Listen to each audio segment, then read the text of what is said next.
Welcome to the Master Your Mix podcast, helping engineers, producers, and artists create professional recordings and mixes, even from home. I'm your host, Mike and Davina. Let's get started.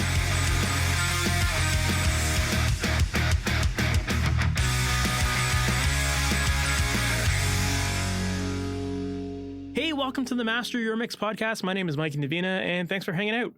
Today, my guest is Cassie Petrey, and if you're not familiar with Cassie, she is the woman behind a lot of major artists' social media profiles. She's worked with artists such as the Backstreet Boys, Camila Cabello, Paramore, Nickelback, and a whole bunch more. She's also the co-founder of a company called CrowdSurf, which is a marketing and music management firm. And as you'll hear in this interview, she started off as a fangirl who has very quickly become known for being one of the social media experts that a lot of big artists go to. And since then, she has been the recipient of the Forbes 30 Under 30 and Billboard 30 Under 30 awards. So she definitely knows what she's talking about, and she knows a lot of great information in terms of how to help artists market their music and how to really master the social media game.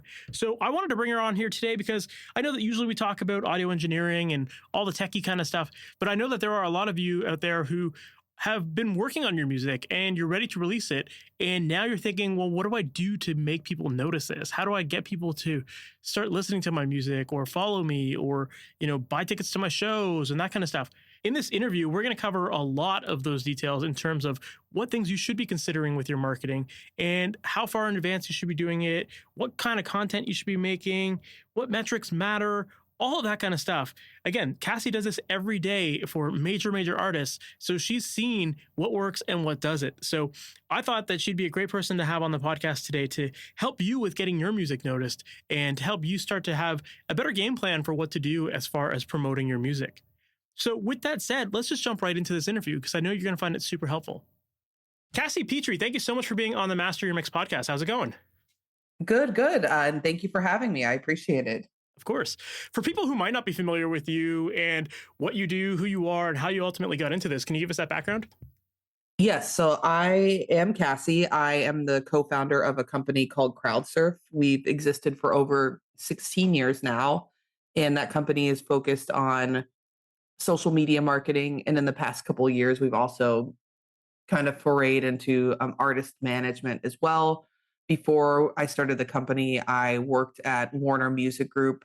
And at that time, this was like 2004 to 2007. It was called the New Media Department.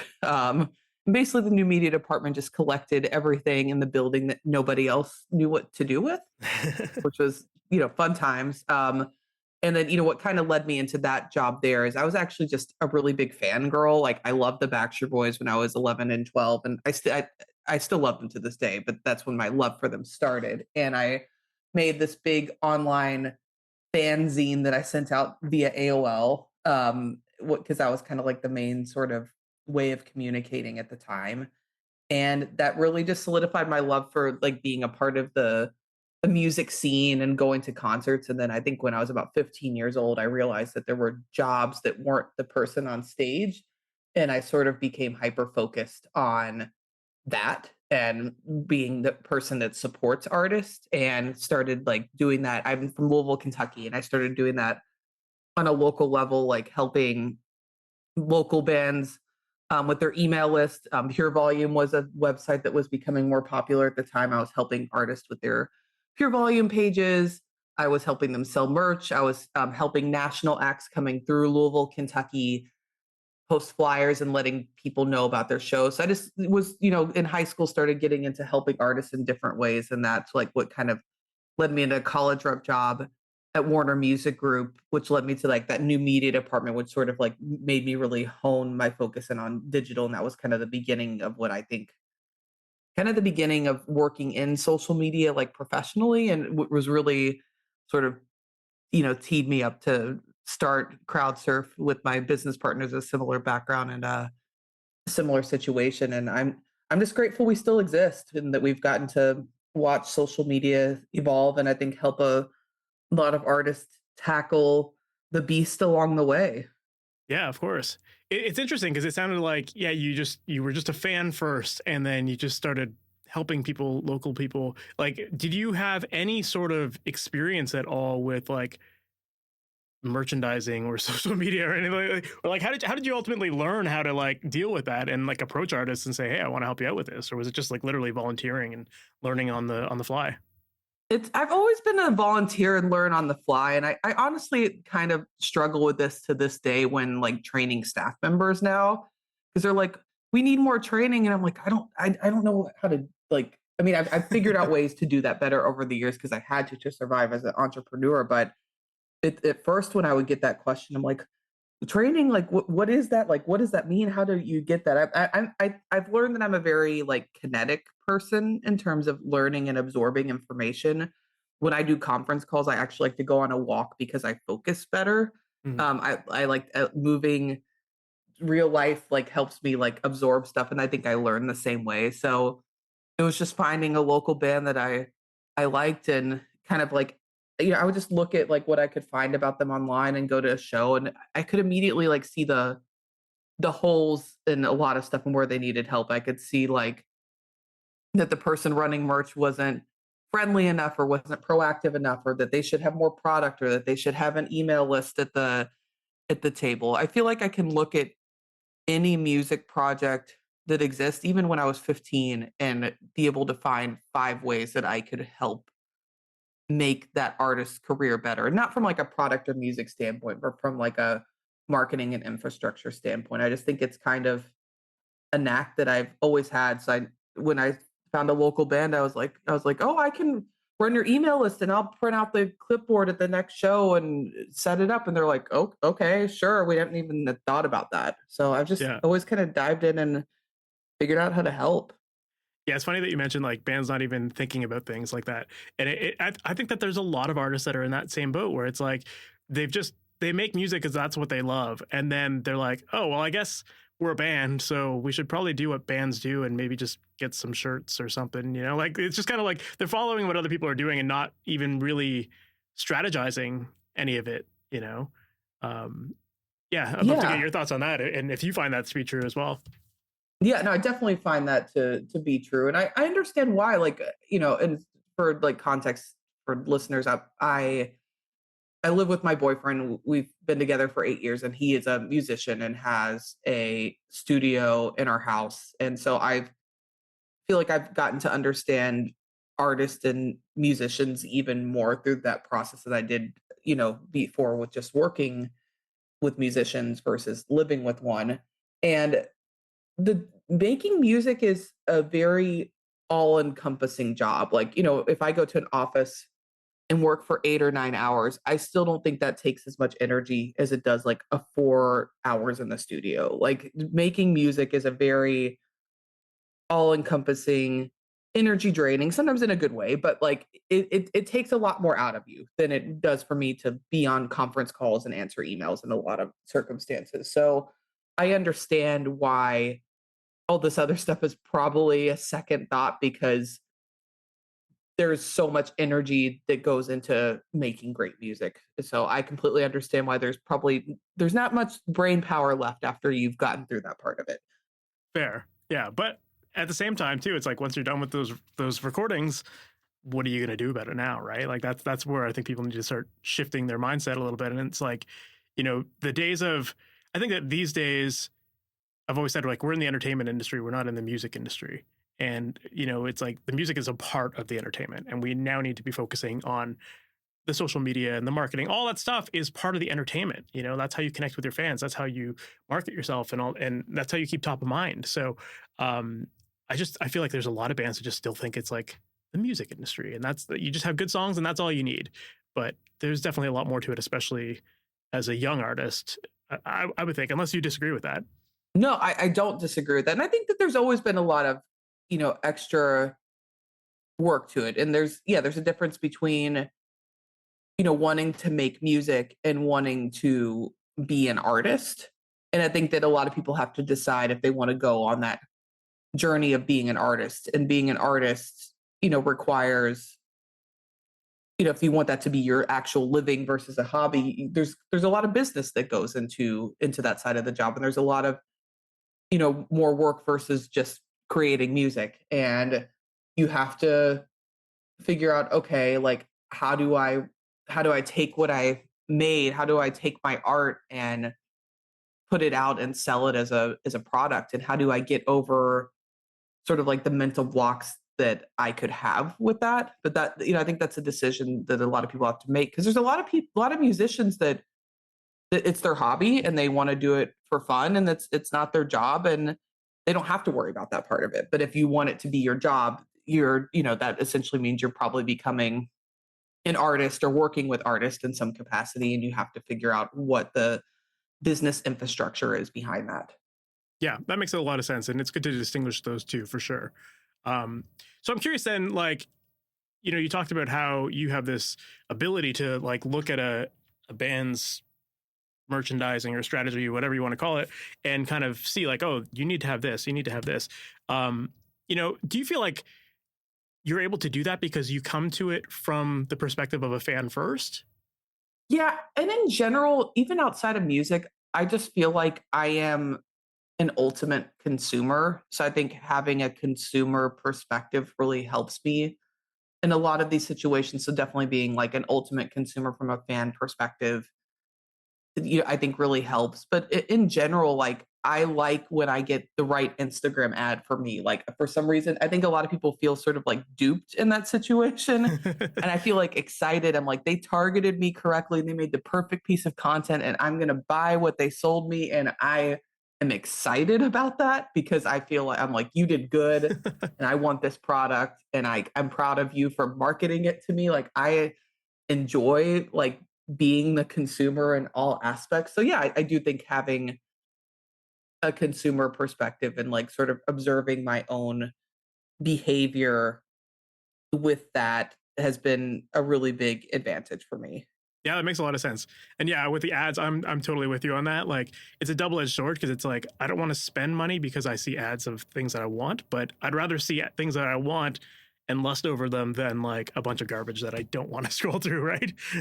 Yeah, when I get like, when there's certain types of products that I get and I'm like, oh, that's, like one, like the content's bad. And that's like, like I would like that product, but like the way you frame this video is horrible. Like I'm so critical about it. Yeah. Or when I get a product that I would never buy, or it's not, gonna fit me, or it's marketing me like I have kids, but I don't, or whatever. I definitely, yeah, I want the right products in my feed, but For sure. I don't know. There's something like I enjoy about watching that. There's something that you can definitely learn from watching how other people market products and their music and all that kind of stuff too, right? Like you learn how to communicate with people and get the right messaging out there, and kind of some of the strategies that may or may not be working. So yeah, definitely, like I think it is a good idea to actually pay attention to those ads that you see on your feeds, because you can learn a lot from that. Yeah, and I understand that like sometimes like mindless scrolling is a part of people's relaxation. But I think that can still, if you enjoy that and you love just like scrolling through Instagram reels and not thinking about what you're seeing, that's cool. But maybe sometimes a good place to start is like pick, pick like 30 minutes twice a week or whatever, but allocate some time to it. I think this is a good place to start as an artist, and scroll through your feed and think about it critically. Like, why am I seeing this? Why is this ad targeted to me? Why do we think this artist that I followed posted this piece of content? I think just spending some time observing what other people are doing, but like taking it one step above mindless scrolling, you can really learn a lot from that. Of course. Yeah. So let's say an artist has just finished making their music and the record's done and they want to release it, but they have no clue how to promote. Where should they ultimately begin? So I think artists should ultimately begin by just making a mini plan. Like it doesn't have to be like formatted beautifully. It can even be on like your notes on your phone, but just having a plan of, when you're going to upload it, and have, knowing what art you're going to upload with it. I think have it picking a date. Please always pick a date 4 weeks in advance or farther from uploading it. That alone is going to give you so many more promotional opportunities within systems like Apple and Spotify. I know that a lot of times people want to release it as soon as it can be physically available, but I'll explain in a second why it's so advantageous to maybe give the longer lead time a shot. But so make like a plan that has dates on it. So when you're going to upload it, when you're first going to tell people it's coming out, maybe like 10 to 7 days before, and then like have a plan for like what maybe you're going to post something the day before it comes out, then post something the day that it's out, and then maybe think of a couple pieces of content to promote the song after. And then if you want to build a plan beyond just like one song, and by the way, DSPs, when I say DSPs, I mean like Apple, Spotify, etc. They love long-term plans. So like if you have a plan, like you have an album done and you're going to release a couple singles, then have an album, like have a little mini plan with dates on it. And when you submit a song for being taken into consideration for Spotify, you actually can share some of that information, and they really like knowing like what tour dates you have coming up, or what other songs you have coming in the future that you have in albums coming. But all that information, having a plan, even if it's very basic and just some dates, is a really good place to start. And I think a lot of people don't even take the time to make the plan because I think they don't matter. It doesn't matter, but the plan very much does matter. Yeah. No, totally. I think a lot of people just they're like, cool, a song's done, like go to Spotify, like or upload this stuff onto Spotify and like that's it. And yeah, I think you're absolutely right. Like there's having that marketing roadmap ahead of you, like really does give you if you've mapped it out, it makes it easy for you to figure out what to do when. And yeah, like with a tool like Spotify, like you said, that they want to see consistency. They want to see a plan. And even a lot of the playlists and stuff like that, you have to submit them well in advance to get considered. So it's definitely something people shouldn't be rushing into. Yeah, absolutely. And I finally talked my boyfriend into he makes two things. He does like instrumental cover songs, and then he has his own jazz record. And I finally talked him into letting me like submit stuff farther in advance. And the first time we did it, he got his song on like the State of Jazz playlist. I didn't talk to anybody at Spotify. I didn't have like a connection I pushed to. I literally just did what they asked in terms of submitting it with the form far enough in advance, and that alone got him on the biggest jazz playlist. So if you do things correctly, I have seen it work out for people. And because I think a lot of people are like, well, I'm not going to get a playlist anyway, so why should I wait? Mm-hmm. But and sometimes that does happen, unfortunately. You do take that risk of you do everything right and you wait longer and you wish the song was out and it didn't do anything. But sometimes it does, and I think it's worth holding out for those sometimes moments.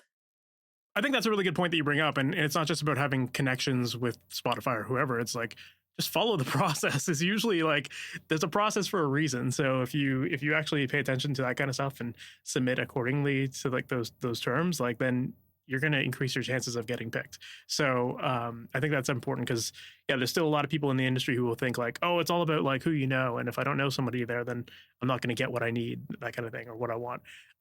So yeah, I love that you brought up just following their rules, or following their steps. I think that's important.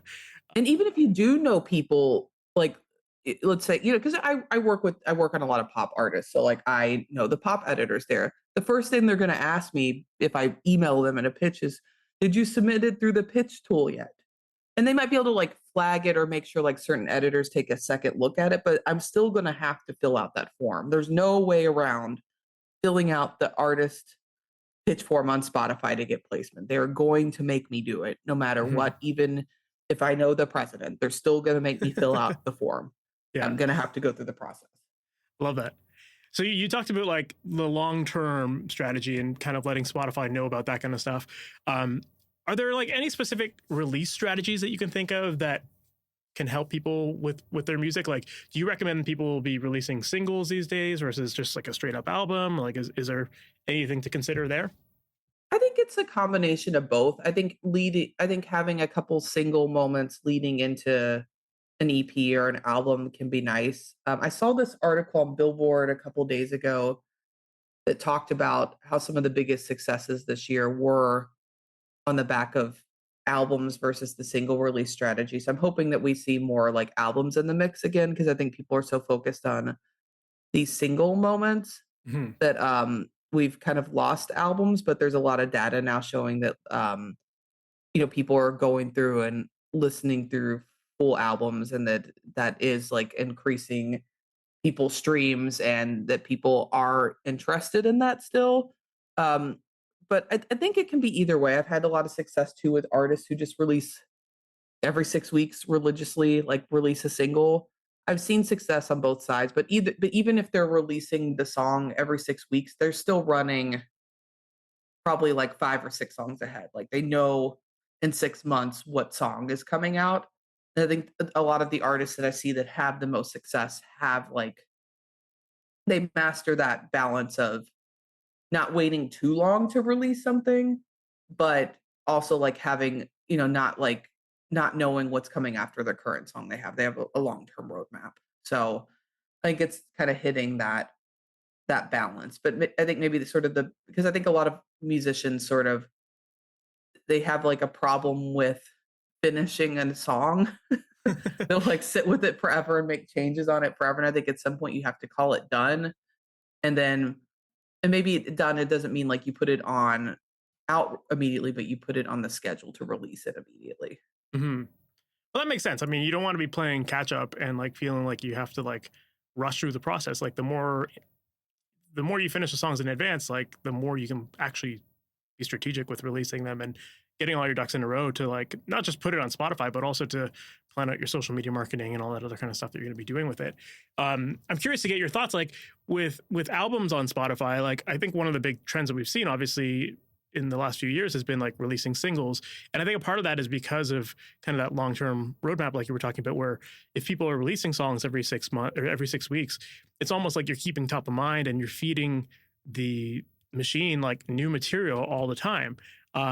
So as far as like, giving Spotify what they would want, if you're releasing an album, I guess it's just about really like having that plan of the back, like what you're going to do to promote it on the back end and letting them know about the tours and all that kind of stuff. Because then I'm assuming that's what they would be looking at to see that there is that long-term strategy there, right? Yeah, and I think maybe it's like we're gonna, the end game is an album, but we're gonna drop these 3 songs leading into the album. Gotcha. And then there's gonna be a tour after, there's gonna be a music video, or, and then I'm gonna release single one, 6 months from that, or from the next project. But I think just kind of general like career plans, and knowing that it's not just like I'm releasing a song and I'm praying it goes viral on TikTok. Like knowing that like no matter what happens, no matter what happens on social media, like you're still going to keep releasing music. I think that's important to them to know that you're serious about this, because it is so much easier to put out a song now, that I think that they want to see a commitment from artists versus people throwing stuff on a whim and hoping that they have a moment. They Fair. want to see I think they want to see people that are in this for the long haul and aren't just here to try to have like a TikTok moment. Yeah, that makes a lot of sense. Um, so then the other question I would have is like, as far as like, it's one thing to have your music up on these platforms, and to have that strategy going into it, like what you think how you think you're gonna promote your album and stuff. But like, what kind of content should people actually be making beyond just like uploading something on like Spotify? Like, what kind of social media content do you think artists should be making to promote their music? So the thing that I think is really great about social media music right now is that music centric content is being favored pretty like well and popularly in the algorithm, which I don't think what I would say is the case 5 years ago. I'm seeing a lot of content that's super successful. That's like one person with the acoustic guitar, just well lit and well recorded, but singing to camera is pretty simple. It's an iPhone camera. It's not something more high end than that. Um, Seeing a lot of success with these videos of like vocalists singing in car garages or kitchens. Seeing dance, people dancing to songs still, do well. Like there's a lot of music centric content that's doing well, and I like to sort of simplify it for artists by thinking about, okay, what at the core of these platforms, regardless of how you see how people populate their content on these platforms, you have to figure out what are short videos that represent your music and post those on the platform. But I think take what other people are posting out of it, and it kind of gives you a more it kind of, quiets things in your head and makes it a little easier to focus on, okay, what content should I be posting? Like what videos do I want to make to promote my music? And how do I make that vertical and how do I make that under a minute long? What does that look like?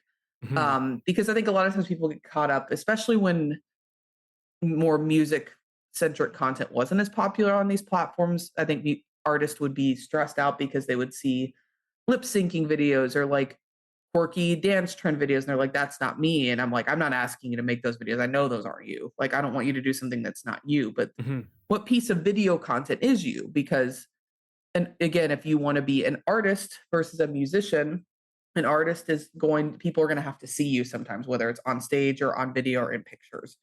So we're going to have to figure out what your video persona is and post that on social media. But I think, I'm seeing a lot of success with people having like videos of them playing riffs on guitar. You see like the 10-year-old who's really good at bass. Like there's a lot of really music centric content. And I think that you don't have to like talk or add weird captions anymore. I think it can just be music. It just needs to be good and it needs to be well lit. I think people struggle with that sometimes, in terms of you need to have like it can't be a cool dark room. I know that that's appealing to a lot of artists and it's mysterious, but algorithms don't like it. They like clear focus and they like lighter color backdrops. I'm sorry, that's just how it is. They like light.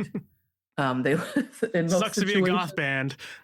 Yeah. So, but there's a way to like be aesthetically correct and still be well lit and be clear For on sure. camera, But yeah, but those things are important, and like these platforms do know how to tell if it's a good quality video, both like on sound and clarity. So I think if you just kind of have those things in check, and again, not saying you have to have this big camera, but there's little things you can, it can all be shot on iPhone, but thinking about, consciously thinking about lighting and is like, is it, natural light? Do I go buy, even I had to film a podcast on camera yesterday here. And I just went to Target and I bought like the Logi because I ended up staying in Hawaii longer than I thought I was going to. So I just went to Target and bought like a little like Logitech light. But all those things, those little things do matter. And if a little bit of effort with not a lot of money can go a long way in terms of like clarity and performance on socials. Yeah, for sure. Well, I love that you brought up that idea of like just focusing on like the 1 minute content videos because I think that a lot of people still have this like old school approach to marketing music where they think like, well, the only way to market it is to have these big full production music videos. And like, that's what I need for YouTube is like this big 4 minute long drawn out video. And I think when people think of that, they immediately think like, well, that's too expensive. I can't afford that. So then they just give up on their promotion. But it sounds like you're kind of just saying like, just find ways to include your music in whatever you're doing in your video. And like that alone is going to be enough to get people to pay attention or to at least consume your music, whether they're like really aware of the fact that they're doing that or not.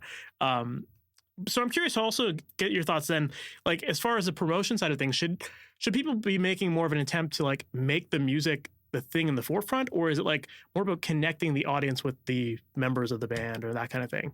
Or is it a combination of it? I think it's a combination of both. I do think that making people interested in the music first is important because it's hard to make somebody care about members of a band if they don't like the music first. Fair. Like something we do with especially with a lot of pop artists is we like to basically set up a rabbit hole for people to fall into once they've discovered somebody. So like there's a pop group that we just started working with and we're trying to figure out okay, it's kind of like a boy band sort of centric group and we're sort of thinking like okay, like we need their main account as a group, we probably need to keep it like focused on like their music and it being, all the members, that sort of thing. But I want people to be excited about the music and the dance video and want to learn more. And I think that where we want people to learn more is to go into kind of like maybe fall into their individual profiles. So we want to make sure the right content is there for people to get to know you. But I think that the thing that's probably going to initially draw most people into you as an artist is your music. So like there's one artist that I have right now he's had an insane year on Instagram, and he started with 11,000 followers this year, and he's at 900,000 Oh now, wow. and he's really doing a great job. And his music is all, his content is all music focused. And so we're trying to build fan relationship on top of that, as we're actually using his Instagram broadcast channel to like have more of like that sort of friendly communication. But his feed right now is a channel that's pretty focused like on his music and or covers, and that's worked for him. And now we're trying to set up like how do we incorporate more personality pieces now that he has a captive audience based upon his music. But I think music has to come first. Gotcha. Yeah, no, that makes sense. Like, yeah, you're not going to really pay attention to people if you don't know who they are or why you want to pay attention to them. So their music is definitely going to be the thing that draws people in. But then I love what you said there about the idea of maybe branching it out to individual members' content as well, because then once someone gets into that realm, then they're now getting 3 or 4 times the content, because they have all those members promoting the same songs and all that kind of stuff even more. So you get like even deeper ingrained into the fandom of that artist, right? So it's interesting to think about it that way, but it makes a lot of sense. So then, like, okay, let's say people are making their videos, whatever type of videos it is.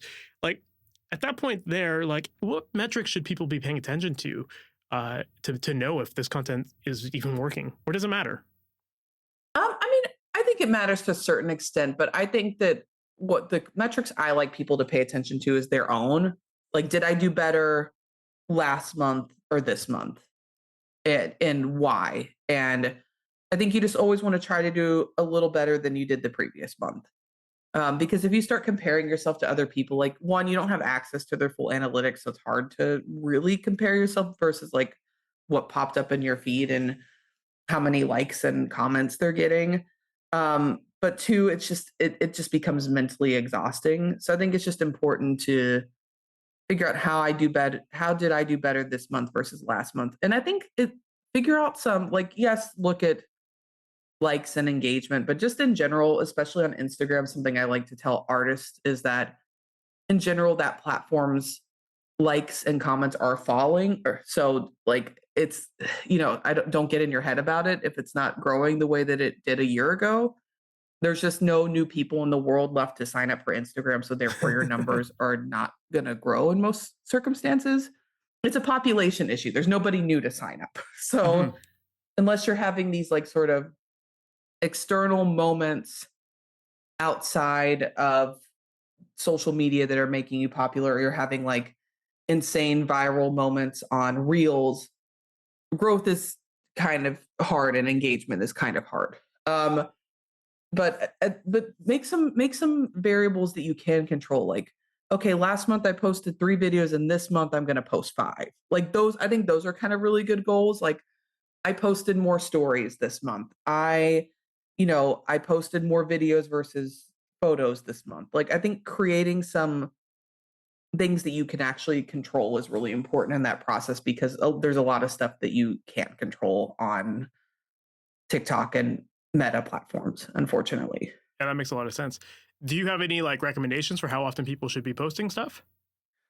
Um, it's tough. I mean, like the guy that I'm talking about that had like exponential growth on Instagram Reels this month, and TikTok is following a similar pattern. He posts every morning religiously at 6 a.m. Pacific time.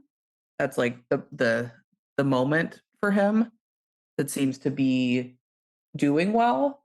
But he had to build to that. Like he didn't just start and go straight in at posting daily. Like he had to, I would say earlier in the year, he was probably posting 2 or 3 times a week, and he got better at filming content and like producing the audio for that content. And so like he built up to where he was now, but almost if you even his name is Michael Giroux. If you go in like to the beginning of the year and see what type of content he was producing to what it's now, you can see the evolution of his skills getting better in making content for social media. Mhm. And you can see like that he started in a not as well lit room and evolved to like better lit scenarios. And you can see that the audio production for those videos evolved. And you can see that he moved the captions up in the video. Like you can see the evolution, but the reason he got better is because he kept doing it, and he started with way less video frequency at the beginning of the year and built to this, but it Mhm. wasn't an overnight process. Yeah, makes sense. It may look like it now because the growth now on some days is really insane, but all that little groundwork he was doing when he was probably gaining 100 followers a month in terms of building his skills to produce these videos is what, and they're not difficult to produce, by the way, but little, learning about lighting, framing, you know, how to make things sound better. Like, that's skills that evolve with practice. Mhm. But, he posts every day now, but he didn't start there. Yeah, for So I sure. think if you're not doing it at all now, like if you're doing 0 videos right now and you get 2 out in 1 month, you're doing a great job. And Yeah. then maybe you figure out how to do 4 the next month. Like those are kind of the benchmarks I think people should be looking at. That makes a lot of sense. Yeah, like one argument that I've heard a lot of people say is that like, kind of like you just described here, where it does take time to get good at this stuff. And you do have to, the more you do it, the better you get and the more you learn. And, you'll eventually get some traction there with it. But one argument that I've heard some people make is like, it seems like it takes too long to make all this stuff or to commit to making this stuff. And maybe likes and follows aren't really paying my bills. They're not making me any more money with my music and that kind of stuff. And so because of that, like they think, well, I'm not going to put in all that effort to like learn this stuff. So, going back to that metric question, when people look at likes and follows, like there isn't really like a monetary correlation there necessarily. Right.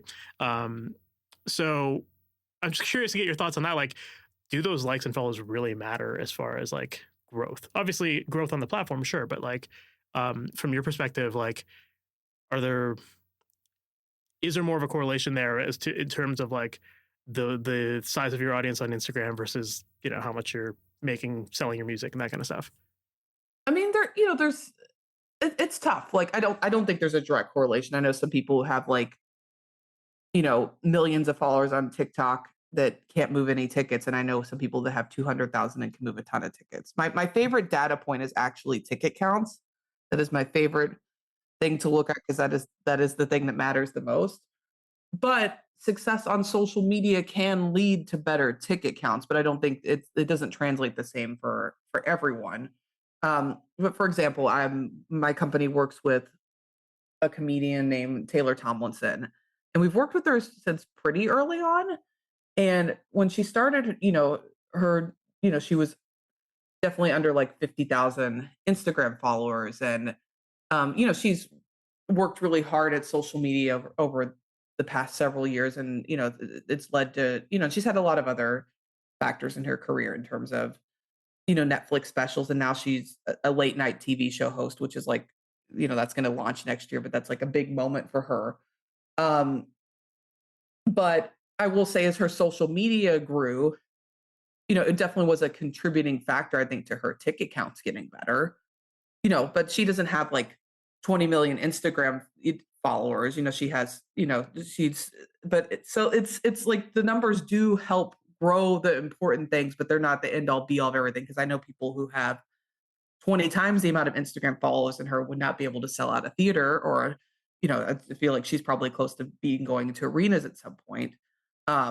It doesn't correlate directly, but you can use these platforms to get more exposure on your brand and music, and that will eventually, hopefully lead to more people consuming music and coming to see you and buying merchandise. But they're not directly correlated, no. Yeah. But more exposures and more followers is not a bad thing in terms of getting your music out there.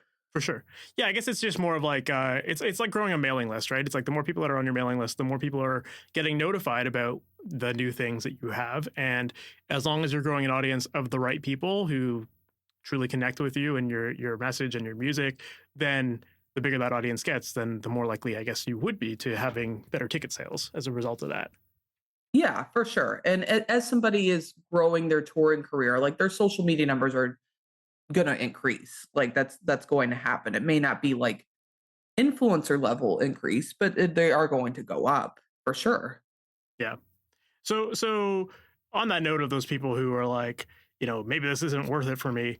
Like, what do you have to say to people who feel like it should be all about the music and that they shouldn't have to do social media, and like people that are in that still like old school way of thinking of the music industry? Like, what advice do you have for those people? If it were the 1970s and somebody wanted to play your music video on TV or somebody wanted to put your song on the radio, would you tell them that that didn't matter, that you wouldn't want to be there? And the answer is probably that you would want to be in those places because you want to be a successful artist. And for better or for worse, social media and our phones are this generation's TV and radio. And so if you want to be in the media where music and entertainment is consumed, you have to figure out how you find your space on that phone screen. There's no way around it. That's a great answer. I love that. I'm all about like making people realize that they just need to like stop thinking small and stop thinking old school these days, because like Yeah. I hear it too often. I mean, that's how people consume music. Like you listen to Spotify and Apple on your phone. You watch I'm traveling right now and I'm watching TV from my phone. I screen it to my TV from my phone. Every piece of media that I'm consuming is attached to my phone. So we need to be putting our music and content about music in places where people consume it. And that is all very centered around the phone right now. There's no way around it. Absolutely. Would you say that there are certain platforms that people should be going towards first, or like, is there a strategy to that? Like, should people focus on one platform at a time, or just jump on all of them and try to, you know, share as much content as possible amongst all those? Like, is there any sort of strategy there? I think that it's important to eventually get to as many platforms as possible because I say it's more chances for people to hear your music. But I say that you have to sort of start one. If you have zero social media presence, start focusing on one at a time and building. It's kind of like a running a marathon. You're not going to go run 26 miles tomorrow if you haven't trained for it at all. You're going to probably walk a mile as your first day. So let's figure out what that version of walking a mile your first day is. Maybe it's registering an Instagram account and then doing 2 posts that month. That's like step 1 of running the marathon. And then maybe the next month you have like a weekly post on Instagram. Okay, cool. Now maybe you think about opening a TikTok and taking some of the content you posted there onto TikTok. But I think it's important to tier it because if you go straight into running best practices on day 1, you're going to be overwhelmed and you're probably going to fail and hate it, and that's not a long-term sustainable like relationship to have with social media. So I think, pick one platform to focus on for month 1, 2, master it, and then maybe okay, now I'm going to add TikTok in there. And then now TikTok's rolling. Okay, maybe in month 4 like I'm going to make sure that maybe I should start putting some stuff on Snapchat. Maybe I should think about a YouTube channel. But like you have like kind of make sure that like each one is sort of like up and running and you have a system for it before you add another one versus like registering 7 properties and it just I think it's too overwhelming. Yeah, I would agree with that. I think it's like to learn the algorithm of one is tough enough, but then to like try to figure out however many platforms there are, it just would seem way too overwhelming, and you'd be I think you have to ease yourself into that process. Like you said, like the marathon example, I think that's a great example there. Is there like kind of a hierarchy of platforms that you think people should be diving into? Um, I think I could argue the hierarchy, but I think right now, um, Instagram is still very important. I feel like Instagram is almost kind of like your web page now. If somebody's hearing about you as an artist or as a band for the first time, probably going to type it into Instagram to like learn about you first. I think that's kind of a first like learning point. So I always like to make sure that's kind of tight.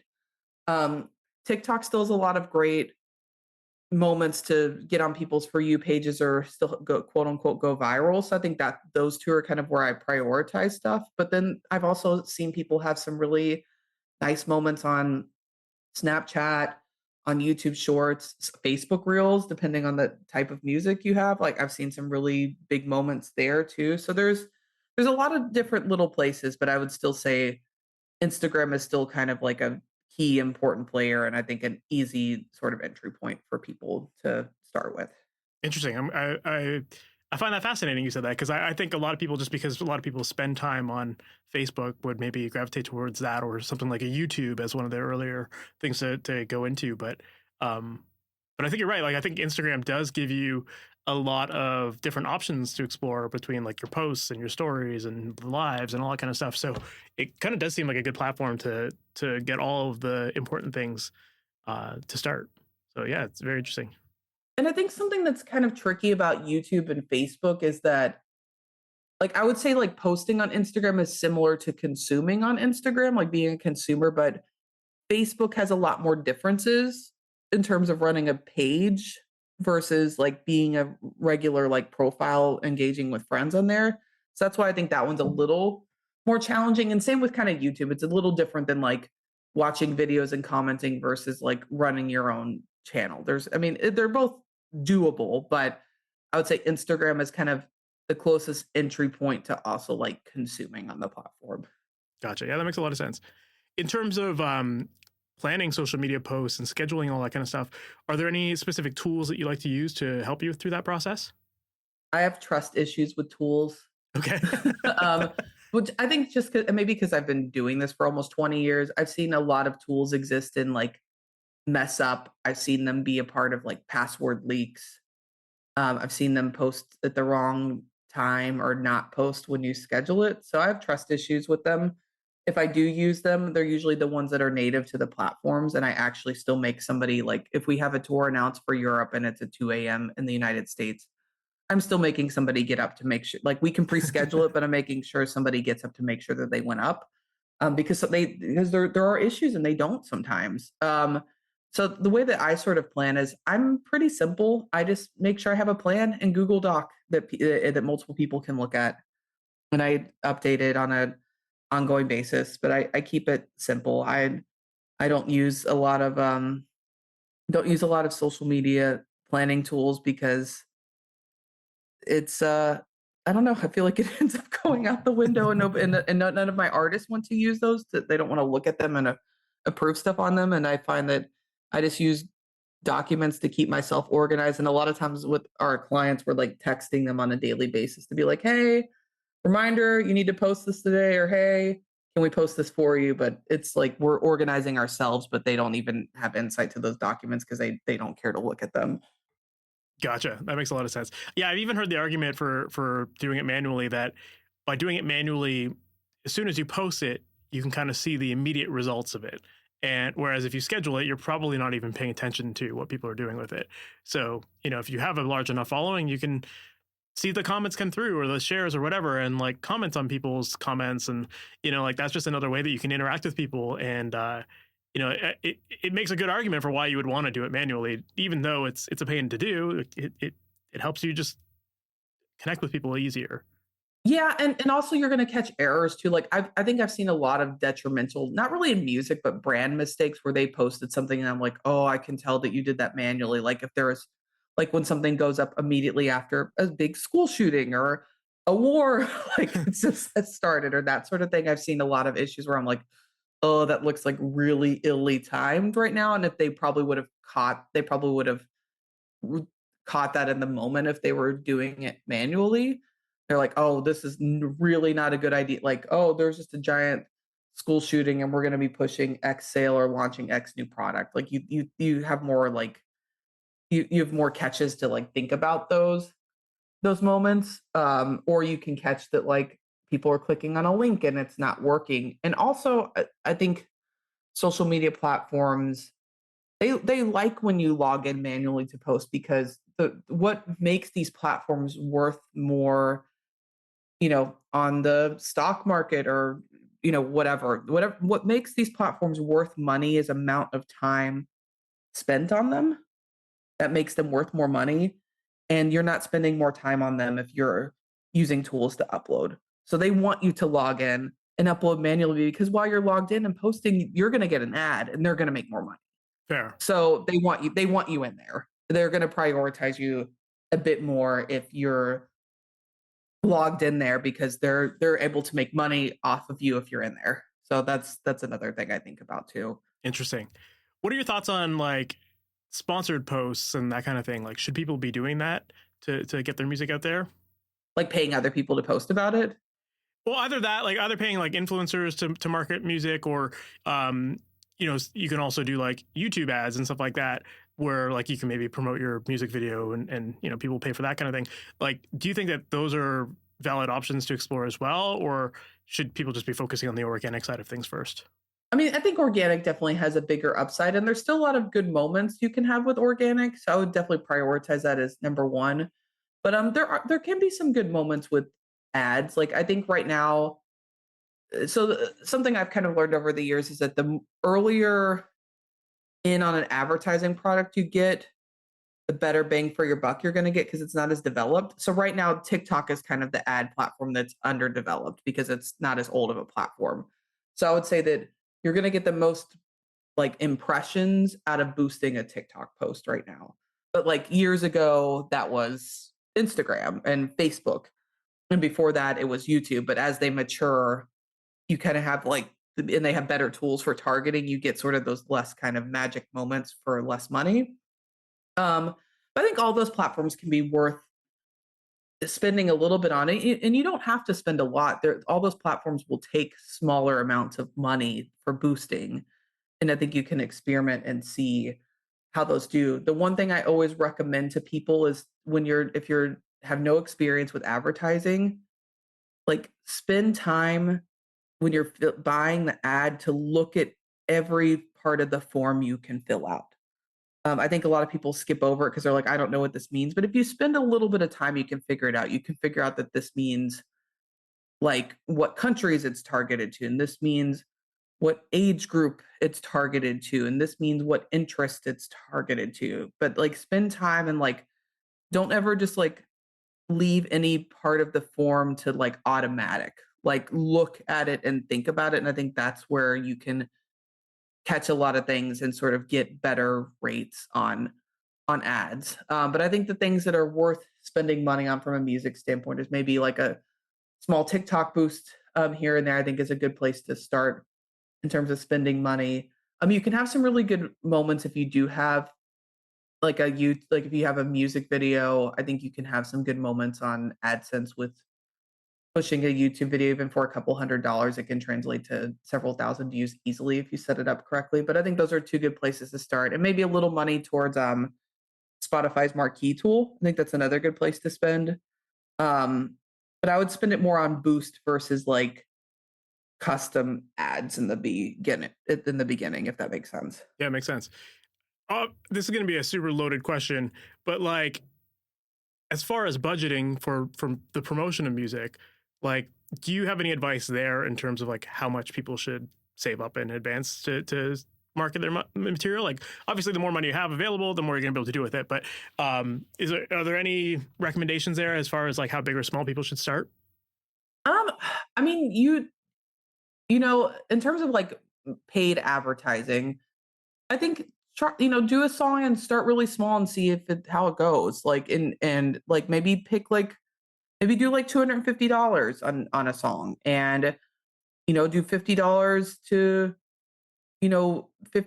to boost on TikTok, maybe $100 on marquee for Spotify, and then maybe $100 to boost a YouTube video. Like try something like that. But you can do even that, even something as small as $250 can be impactful in terms of new audience and getting more views. So I think I think something like that is fine to experiment with. Again, like, you know, some more can be nice, but sometimes it's not even worth spending more. I think even if I had more, I think I would probably start with that. And if it did well, you can always add more money to it. Mhm. You're like, oh, this is translating and I'm getting followers because of this. You can add more money if you feel like it's worth it. But you don't have to like wait until you have $2,000 to boost TikTok posts to release a song. You Mhm. can kind of play it by ear. And even if you have $2,000, you spend $50 and it's not working, don't feel obligated to spend the rest of it. Like you kind of have to look at it in real time and decide if that investment is worth it or not. That's a really good point, and I think very good advice, because otherwise, yeah, it's so easy to spend and waste money on these platforms, and especially if you're not like paying attention to how well these your ads or whatever are doing, you can burn through that money real quick.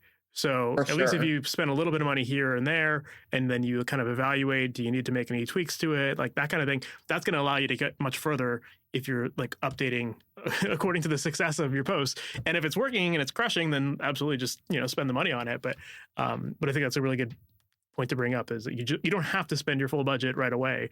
Like test it out first. Yeah, absolutely. Yeah. As far as like social media posts and stuff like that, what are your thoughts on using AI to assist with any of that social media content?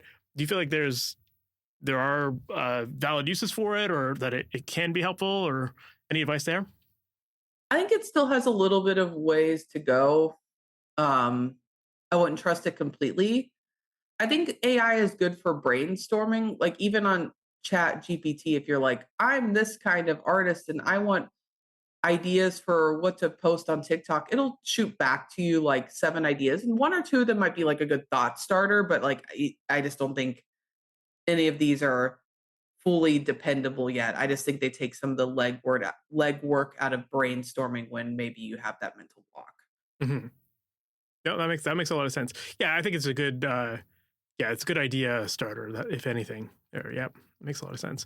Another question I had about, like, kind of just going back to like the metrics and followers and stuff like that, is that there's still a lot of people that think that like you need to have 1 million followers or whatever in order to like make it, quote unquote, make it in this industry and like earn a living. And I guess going back to like what we were talking about earlier with ticket sales and that kind of stuff, um, as someone who works with a lot of different artists, like, do you agree that like you need to at least have like a pretty decent sized following in order to like make it an actual decent living off of this? I don't think it has to be 1 million. I think you have to have a following for sure. But I have an artist who has about 75,000 followers on Instagram, and she did a tour this summer and netted $150,000. So, that's a 6 figure salary off of one tour. And, she has a dedicated fan base and caters to them and can make money on a club tour and selling merchandise and VIPs because of that. But she's not anywhere near 1 million followers on Hmm. Instagram. So it's all relative. How are those people converting, and how much do they spend on you, and how much do they like you, and Fair. do they like you enough to come to the show and to buy the VIP and to buy some merchandise? It's all. I've seen it sliced and diced a lot of different ways. Hmm. What about, like, I know there's that dreaded term influencers, you know, as far as like becoming an influencer and maybe like partnering up with brands and stuff like that. Like, do you see that as an avenue that artists should explore as well, or should you be at a certain level before you go after that kind of thing?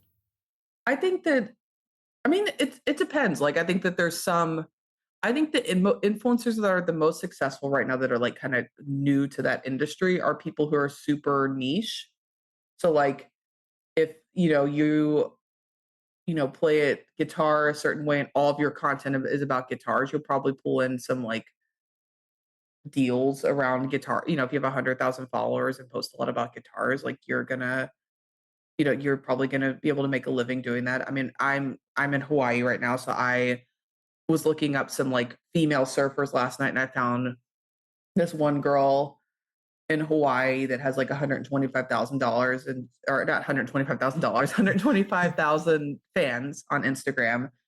And she has a ton of brand deals, like from bathing suit companies and nutrition companies and that sort of thing. But she's super like niche to that specific thing, and all of her content is about like surfing and surf lifestyle. So I think that if you're trying to be an artist, it's going to be hard to be a niche influencer too. I'd almost want like two separate accounts. But as an influencer, you can make a really good living, if you have your, sort of category on lockdown. I mean, some of the other, sort of categories and influencer that I see doing really well are like family ones that, with parenting and like, you know, things to buy for your kids. Like that's a pretty successful category at the moment.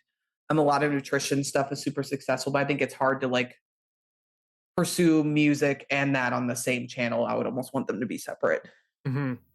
I guess too, if you have like, if there's a certain aesthetic to the band, or like a certain kind of vibe that goes along with the artist, then like those are the things that, yeah, you can maybe gravitate toward. Like you could find some branding deals and stuff. Like I know some artists, some friends of mine, that they've kind of become known as being like a party band, and they built up their following, and then all of a sudden like they were starting to like approach like companies about, like, can we market your chips or your beer or whatever, like, and like they got some brand deals out of it, and like they ended up doing very well because of it, and because of those brands being as big as they were, that obviously brought in a lot of new followers to their group, and it just kind of started from there, and they were making pretty substantial living off of just like these brand deals, even though like at the time they weren't like super massive on Instagram, but they were just finding ways to like market things and get paid for that, and fund their career too. So yeah, I think sometimes just having like a theme to the band or some sort of like thing that people know you for, then that can also help you. Yeah,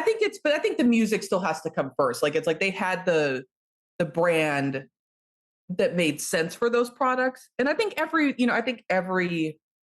brand, I think every artist, once they sort of develop who they are, they probably have brands that are kind of natural, organic, fits for, them to partner with. But I think you have to I think trying to pursue getting brands and getting your music off the ground at the same time is too hard. I think you have to prioritize music, and then I think the right brands will find you have a little bit of following, and you can approach them with a value add. Fair. Yeah, absolutely. Well, last question I want to ask you is like, for all the people listening to this who are maybe thinking of like, okay, cool, like I'm going to release a record, I'm going to do all the social media stuff, or maybe they don't want to do that social media stuff. As someone who does it for a living, at what stage does it make sense for an artist to think about hiring a social media manager? It depends. Like I think that if you want like a full-on company like mine, I think you should hire us when you don't have time to do it yourself. I think that's what the best time to do that is when you're so busy you don't have time to dedicate to it. I think maybe a step before hiring a social media manager is maybe like hiring myself or a company like mine to do like a consult for you, because most of them will you want to do like a boot camp or one-time consultation. Maybe that's a better place to start when you still have time to do it but need a little bit of guidance. But I think that's kind of the advice I give on that front. Yeah, that makes a lot of sense. And I guess one thing that I wanted to clarify is that like you're talking about time, a lot of people would say, I don't have time to do social media. Like just because someone hires a social media manager doesn't necessarily mean that they're not going to need time to make content, I'm assuming, right? Like you're not creating a ton of content for people. Like I'm assuming a lot of your clients are still helping you in the creation process, right?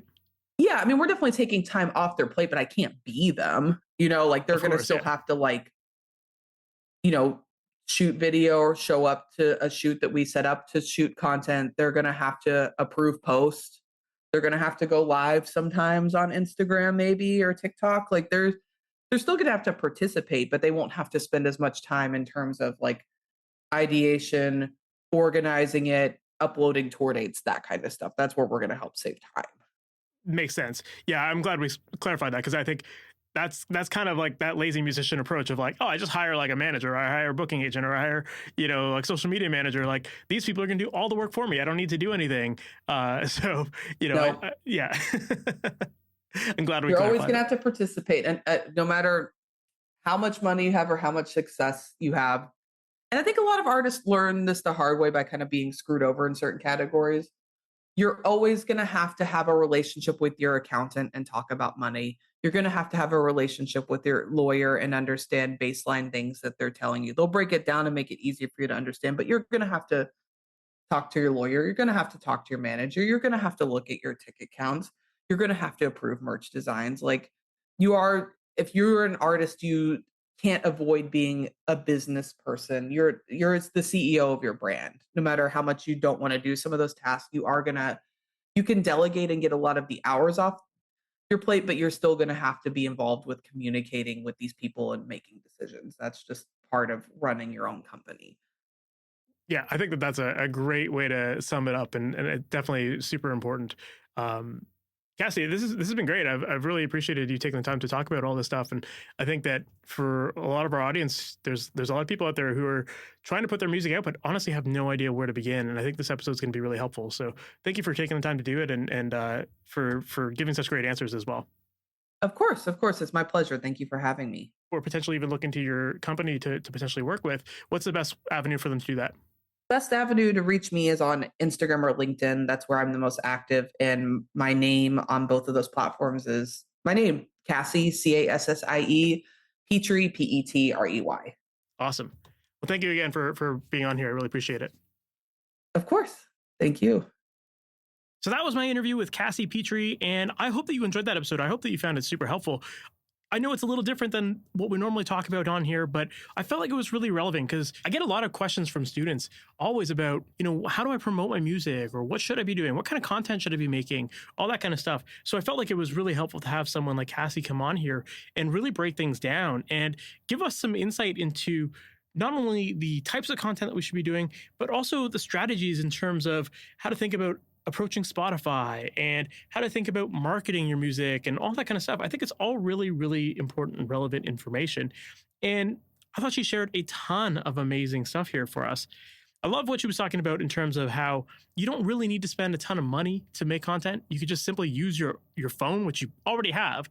That's a pretty good camera in your pocket there. So there's not really a ton of excuses for why you can't do it. It's not like you need professional equipment or any of that kind of stuff. Instead, you just got your phone. So, something like that, it could just be filming your band practice or you jamming on your guitar or singing in a room or whatever. Like there's all sorts of quick content that you could be making. And then as long as you're incorporating your music in it, it has potential to be spreading and for people to pick up on that. So I love that she talked about how it doesn't need to be expensive. And I also thought it was cool to talk about the strategy in terms of how far in advance you should be promoting your music. And then once you do, what metrics should you be paying attention to, right? Like, are likes and follows enough, or is there more to it? So I love that she covered all that kind of stuff here. And lastly, I thought it was really important to talk about the idea of when to hire a social media manager, because time and time again, I hear from people who always say like, oh, if only I had this person on my team or that person on my team, then I would get this stuff done. But the reality is that as an artist, as someone who's trying to promote your music and make a career out of this, you do have to put in the work. You can't just hire other people to do it for you. You need to put in the work. And by doing that, it also makes it so that when you finally do have the ability to hire someone to help you with that stuff, at least you know what should be happening. You know your systems, and you can then vet whether that person is good or not, because they're either following your systems to a T and they're making it work for you, or they're not. And then if that's the case, you get rid of that person. So, I think it's really important to realize that you do have to put in the work. And for some of you listening to this, it's going to suck. You might not enjoy making social media content, but if you want to actually make a career in the modern music industry, you have to be making it. You have to care about that stuff, and you have to promote your music and not just hope that someone's going to magically find you and decide to do all the work for you. Even if someone had a lot of money, you still are the artist. You still have to be promoting your music. So I thought it was really great that we covered that, because it's the dose of hard reality that a lot of us need to hear. So yeah, I hope you enjoyed that episode just as much as I did. If you did, please make sure to subscribe to the podcast. That way you're notified about all new episodes as they go live each and every Wednesday morning. And if you're still working on your music, I know Cassie mentioned earlier in the episode that there's a lot of musicians that will just tweak and never quite finish their songs. But if you're someone who has been working on your music for a while and you're just ready to get your songs out and you want them to sound as good as your favorite records, I would love to help you out throughout that process. If you're feeling stuck in terms of what to do with your songs to improve the quality of them, that's exactly what I can help you out with. And inside of my coaching program, Amplitude, I work one-on-one with my students to help them get their music done. We work back and forth on your songs. You're going to get mixed reviews, feedback. You're going to get all your questions answered. There's mastering. There's a whole bunch of training libraries involved. It is a program designed to help make the process of making pro recordings and mixes super easy and super repeatable so that you can do it with all of your songs. And you get feedback and hand-holding all the way through so that you can be confident that you're taking the right steps. So if you're interested in learning more about this program and you would love help with your songs, make sure to visit masteryourmix.com/amplitude. And that's where you can find all the information about that program there. And then I would love to hop on a call with you. I'd love to learn more about the kind of projects that you're working on, what your goals are, and just to make sure that we align. And if it seems like I can truly help you, then I would love to have you inside of this program and to work with you to get your songs done. So once again, make sure to visit masteryourmix.com/amplitude, and you can find all the details there.